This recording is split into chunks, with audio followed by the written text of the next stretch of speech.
जय हिंद फ्रेंड्स।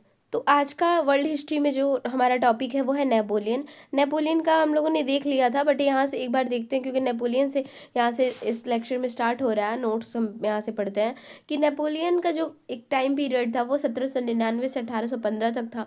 उदय के कारण इसके देखेंगे। नेपोलियन ने जो थे वो क्या कार्य सुधार किए। संवैधानिक निर्माण जैसे प्रशासनिक सुधार, शिक्षा संबंधी सुधार, आर्थिक सुधार, विधि निर्माण, धार्मिक सुधार। फिर इसकी महाद्वीपीय व्यवस्था को समझेंगे। नेपोलियन के पतन के कारण देखेंगे। नेपोलियन की जो उदार परिस्थितियां थी नेपोलियन की जो उदय की परिस्थितियां थी उसको एक क्रांति का शिशु कहा जाता था। इस क्यों कहा जाता था कि क्रांति से उत्पन्न परिस्थितियों ने नेपोलियन को सत्ता तक पहुंचाया। इसमें भी मतलब एक दो अलग अलग धारणा है। जैसे कि क्रांति ने कुलीनता व सामंतवाद पर चोट की संवैधानिक शासन की स्थापना की थी। मतलब जो क्रांति थी इसके कारण कुलीनता व सामंतवाद पर चोट की संवैधानिक शासन की स्थापना की और योग्यता पर बल दिया। अतः नेपोलियन जैसे सामान्य सैनिक को भी आगे बढ़ने से सेनापति बनने का अवसर मिला। इसी क्रम में वो शासक बना। एक तो ये है क्रांतिकालीन अव्यवस्था ने जन कठिनाइयां और बढ़ गई। मतलब जो क्रांतिकालीन अव्यवस्था हुई तो उससे जन कठिनाइयां बढ़ी। मूल्य वृद्धि, भ्रष्टाचार, वस्तु का अभाव, कमजोर विदेश नीति। अतः लोग जो थे ना, मन में एक था कि एक ऐसा नायक आए, ठीक है, जो इन परिस्थितियों को समझे, इस पर कुछ कार्य करे। तो नेपोलियन जैसे नायक की तलाश कर रहे थे लोग। तो कहीं ना कहीं दोनों मत के हिसाब से देखें ना तो नेपोलियन सत्ता तक पहुंचता है यहाँ पे। अब देखेंगे कर के बारे में। एक कर होता है प्रत्यक्ष कर और दूसरा होता है अप्रत्यक्ष कर। नेपोलियन जो था वो हमेशा अप्रत्यक्ष कर पर बल देता था। अब नेपोलियन का उदय कैसे हुआ उसे समझते हैं। जैसे फ्रांस की क्रांति के दौरान स्वतंत्रता, समानता व बंधुत्व के नारे का प्रयोग किया गया। ऐसे में क्रांति ने निरंकुश राजतंत्र पर चोट कर जिस संवैधानिक शासन की स्थापना की वह कुलीन तंत्र पर चोट करते हुए योग्यता पर बल दिया। उस पर नेपोलियन जैसे सामान्य सैनिक को भी आगे बढ़ने का मौका मिला। ठीक है, एक बार और समझते हैं कि फ्रांस की क्रांति के दौरान स्वतंत्रता, समानता व बंधुत्व के नारे का प्रयोग किया गया। किन किन नारे का प्रयोग किया गया कि भाई स्वतंत्रता होनी चाहिए, समानता होनी चाहिए और बंधुत्व होनी चाहिए। ऐसे नारे का प्रयोग किया गया। ऐसे में क्रांति ने निरंकुश राजतंत्र पर चोट किया, ठीक है, जिसके कारण संवैधानिक शासन की क्या हुई, तो संवैधानिक शासन की स्थापना हुई। वह कुलीन तंत्र पर चोट करते हुए, जो कुलीन वर्ग था, एक कुलीन तंत्र पर चोट करते हुए योग्यता पर बल दिया गया। उस पर नेपोलियन जैसे एक सामान्य सैनिक को भी आगे बढ़ने का मौका मिला। तो यहाँ तक तो हमने बहुत अच्छा से समझा। आगे देखते हैं कि और वो सेनापति बनकर अपनी योग्यता दर्शाकर फ्रांस का शासक बना। फ्रांस में 1789 से पूर्व पुरातन व्यवस्था मौजूद थी। क्रांति ने इस पुरातन व्यवस्था का अंत तो किया, किंतु अगले 10 वर्षों तक सुव्यवस्थित शासन स्थापित नहीं हो पाया। डायरेक्टरी के शासन में मूल्य वृद्धि, बेरोजगारी, भ्रष्टाचार अत्यधिक बढ़ गया था। अतः जनता असंतुष्ट थी। भाई जो जनता थी उनके मन में असंतुष्ट वाली भावना थी, क्योंकि क्रांति जो हुई थी, क्रांति के दौरान इस पुरातन जो व्यवस्था चली आ रही थी 1789 से पहले, क्रांति ने इस पुरातन व्यवस्था का तो अंत किया, किंतु अगले 10 वर्षों तक जो एक सुव्यवस्थित व्यवस्था चलती उसका ऐसा कोई शासन स्थापित नहीं कर पाए। डायरेक्टरी के शासन के मूल्य में वृद्धि, बेरोजगारी, भ्रष्टाचार अत्यधिक बढ़ गया था। अतः जनता असंतुष्ट थी और वह किसी ऐसे नायक की तलाश में थी जो कुशल प्रशासन व स्थायित्व देकर फ्रांस का गौरव व सम्मान स्थापित कर सके। नेपोलियन ने अपने सैन्य अभियान के दौरान ऐसी कुशलता प्रदर्शित की थी कि जब उसने इटली व जर्मनी के क्षेत्रों पर नियंत्रण स्थापित किया। मतलब नेपोलियन एक कुशल शासक बनने योग्य था, ठीक है। सामान्य सैनिक जब वो था तो उस दौरान ही लोगों ने उसकी एक कुशल प्रशासक के रूप में उसे देखा, ठीक है। उसकी गौरव, उसकी सम्मान, मतलब ऐसा उसने स्थापित कर लिया था कि उसमें लोग देखते कि हाँ ये फ्रांस का शासक बन सकता है। और कब ये, जब उसने इटली व जर्मनी के क्षेत्रों पर नियंत्रण स्थापित किया, इसलिए फ्रांस की जनता ने उसके शासन को स्वीकार किया। इस दृष्टि से नेपोलियन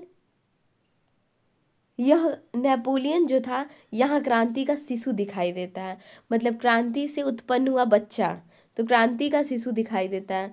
फ्रांस का मध्य वर्ग स्थिरता चाहता था, धनी पूंजीपति वर्ग सुरक्षा चाहता था।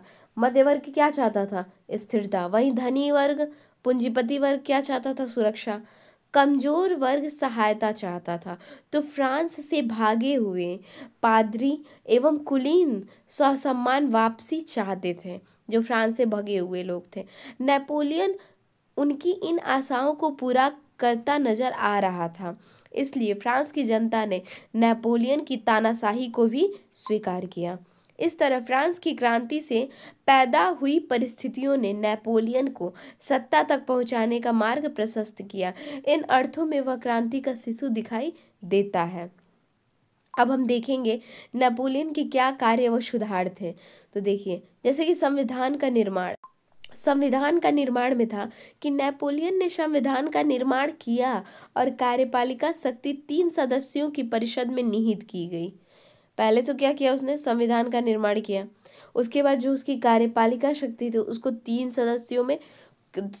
सदस्यों की परिषद में निहित की गई जिसके प्रथम में कौंसल नेपोलियन था। नेपोलियन था।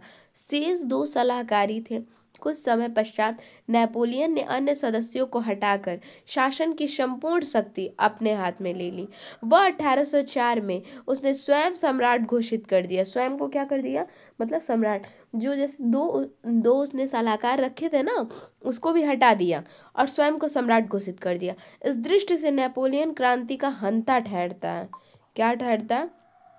क्रांति का हंता, क्योंकि क्रांति ने शक्ति के पृथक्करण पर बल दिया था। क्रांति ने क्या किया था? शक्ति के पृथक्करण पर बल। वहीं अगर हम नेपोलियन का प्रशासनिक सुधार देखते हैं कि नेपोलियन ने अपने प्रशासनिक सुधारों के तहत केंद्रीयकरण पर बल दिया। किस पे बल दिया? केंद्रीयकरण पर। इसी क्रम में स्थानीय स्तर पर मौजूद प्रशासनिक इकाइयों एवं कम्यून के मेयर भी केंद्र से नियुक्त किए जाने लगे, जो क्रांति के भावना के विरुद्ध दिखाई देते हैं। देखिए, प्रशासनिक सुधार में उसने क्या किया था कि नेपोलियन ने अपने प्रशासनिक सुधारों के तहत केंद्रीयकरण पर बल दिया। किस पे? केंद्रीयकरण पे। इसी क्रम में स्थानीय स्तर पर मौजूद जो प्रशासनिक इकाइयों एवं कम्यून के मेयर भी केंद्र से नियुक्त किए जाने लगे, जो क्रांति की भावना के विरुद्ध दिखाई देता था। आर्थिक सुधार में क्या था कि नेपोलियन ने अपने आर्थिक सुधारों के तहत फ्रांस में एक राष्ट्रीय बैंक की स्थापना की। फ्रांस में क्या किया? एक राष्ट्रीय बैंक की स्थापना की। बचत पर बल दिया। स्थापना की, बचत पर बल दिया। नेपोलियन ने अपने आर्थिक सुधारों के तहत फ्रांस में एक राष्ट्रीय बैंक की स्थापना की, बचत पर बल दिया। सट्टेबाजी पर रोक लगाई। सार्वजनिक सेवाओं के भ्रष्टाचार को नियंत्रण किया। परिवहन के क्षेत्र में सुधार करते हुए बंजर भूमि को कृषि योग्य भूमि में परिवर्तित किया। जो बंजर भूमि थी उसको कृषि योग्य भूमि में परिवर्तित किया। इन कार्यों के माध्यम से लोगों को रोजगार मिला। लोगों को क्या मिला? रोजगार। वह उनकी आर्थिक कठिनाइयां कम हुई। इन कार्यों के संदर्भ में नेपोलियन क्रांति का शिशु दिखाई देता है। नेपोलियन ने आर्थिक सुधारों के तहत आर्थिक गतिविधियों पर राज्य का हस्तक्षेप बढ़ाया। इसी क्रम में उसने महाद्वीपीय व्यवस्था लागू की। साथ ही अप्रत्यक्ष कर वसूली पर बल देकर राजस्व बढ़ाने का प्रयास किया। क्या किया? तो अप्रत्यक्ष कर वसूली देकर राजस्व बढ़ाने का प्रयास किया, जबकि क्रांति ने प्रत्यक्ष कर वसूली, मुक्त व्यापार की नीति पर बल दिया था।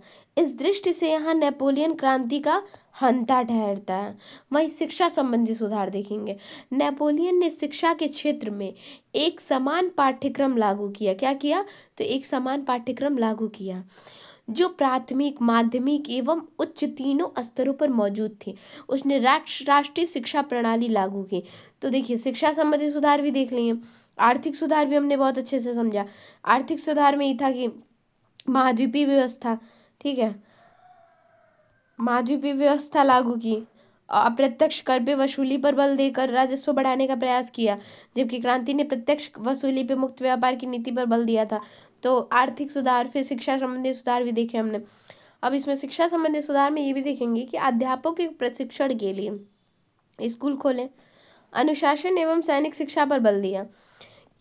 नेक्स्ट पॉइंट था कि किंतु नेपोलियन जो था ना वो नारी शिक्षा में रुचि नहीं रखता था। मतलब नेपोलियन जो था नारी शिक्षा में कोई रुचि नहीं रखता था। साथ ही उसने समाचार पत्रों पर भी नियंत्रण लगाया जो स्वतंत्रता व समानता के सिद्धांत के विरुद्ध था। भाई अगर स्वतंत्रता व समानता मान रहे हो तो फिर समाचार पत्रों पर नियंत्रण लगाने की क्या जरूरत है। तो यहाँ पे ये कह रहा है कि उसने क्या क्या किया कि उसने जो था समाचार पत्रों पर भी नियंत्रण लगाया जो कि स्वतंत्रता व समानता के विरुद्ध था। इस दृष्टि से नेपोलियन क्रांति के आदर्शों के विरुद्ध दिखाई देता है। धार्मिक क्षेत्र में किए गए कार्य व सुधार। नेपोलियन ने कैथोलिक ईसाई धर्म के प्रमुख पोप के साथ एक धार्मिक समझौता किया जिसे कॉनकॉर्डेट कहा जाता है। क्या किया उसने, तो देखिए प्रमुख पोप के साथ एक धार्मिक समझौता किया जिसे कॉनकॉर्डेट कहा जाता है। क्वेश्चन भाई पूछ सकता है कॉनकॉर्डेट क्या है, कोई भी पूछ सकता है। तो इसके तहत उसने कैथोलिक ईसाई धर्म को राज्य धर्म घोषित किया। लो, कैथोलिक ईसाई धर्म को राज्य धर्म व गिरफ्तारी पादरियों को रिहा करने एवं फ्रांस से भागे हुए पादरी की सहसम्मान वापसी की बात कही। साथ ही राज्य द्वारा नियुक्त किए गए पादरियों को पोप अपनी स्वीकृति प्रदान करेगा। इस तरह नेपोलियन को यह कदम भी क्रांति विरोधी दिखाई देता है क्योंकि क्रांति ने चर्च व्यवस्था पर चोट करते हुए धर्मनिरपेक्ष राज्य की स्थापना की थी। और इसने क्या किया कि कैथोलिक ईसाई धर्म को ही इसने राज्य धर्म घोषित कर दिया। ऊपर से जो पादरी थे उनके लिए इसके मतलब विशेष उन लोग को एक विशेष स्थिति से देखा, विशेष परिस्थितियों से मतलब निकाला, सम्मान उनको वापसी बुलाया। तो कहीं ना कहीं इसका ना धार्मिक क्षेत्र के प्रति रुझाव था। ठीक है, नेक्स्ट हम इसके देखेंगे सामाजिक क्षेत्र में कार्य क्या था कि नेपोलियन ने समाज में अपने समर्थ को एक वर्ग बनाया।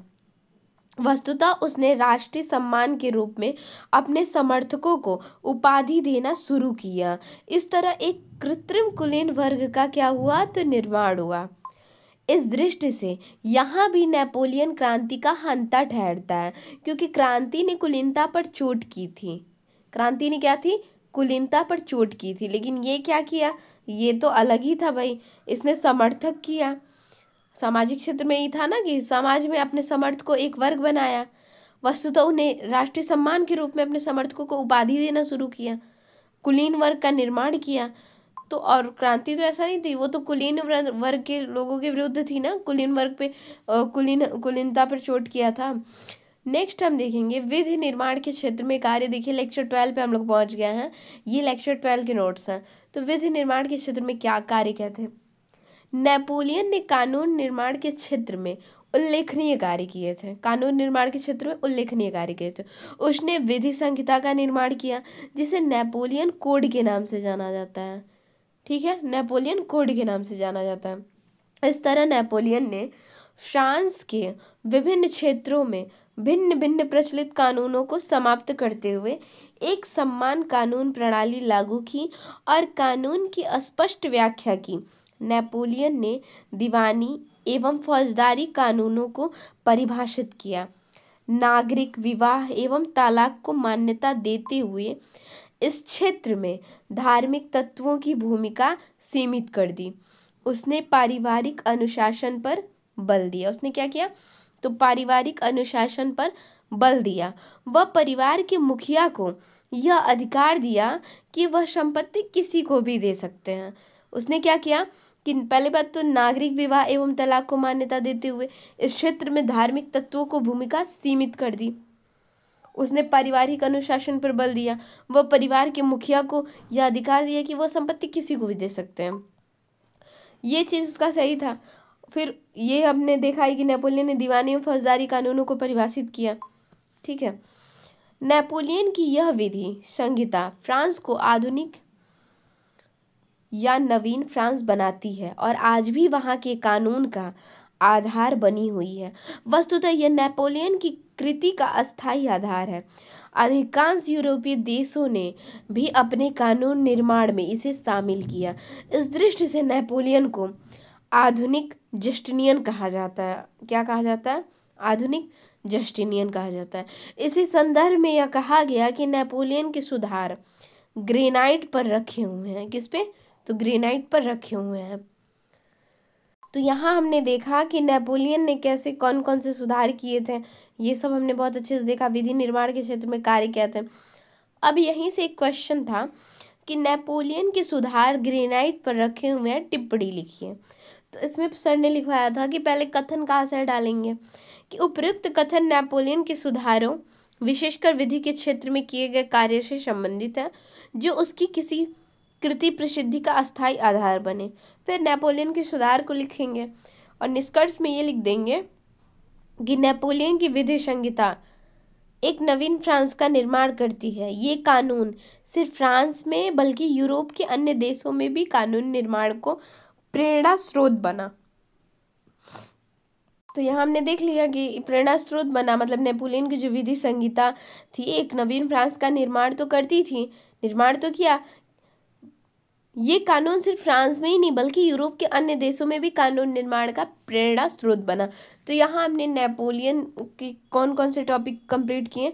तो हमने देखा कि नेपोलियन की उदय कैसे हुई थी, ठीक है, यहाँ से देखिए, यहाँ पे हमने देखा कि उदय का कारण अच्छे से समझा, ठीक है।